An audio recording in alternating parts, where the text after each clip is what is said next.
ইতিমধ্যে অলিভাবে ঘটে যাওয়া সায়কের সেই ভাইরাল ভিডিওটি আশা করি সবাই দেখেছেন। আর সেই প্রসঙ্গে তার এই বান্ধবী একটা ইন্টারভিউতে কি বলছে দেখুন।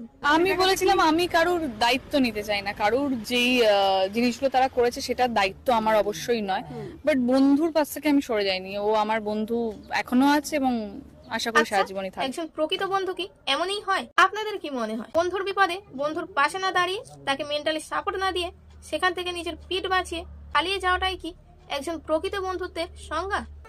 বন্ধু এটা শুধু একটা শব্দ না, বরং অনেক বড় একটা নীরব দায়িত্ব, অনেক না বলা বুঝে নেওয়া কথা। আমরা তো খুব সহজেই বলে থাকি এ আমার বন্ধু, ও আমার বন্ধু। আসলেই কি এতটাই সহজ কারো বন্ধু হয়ে ওঠা?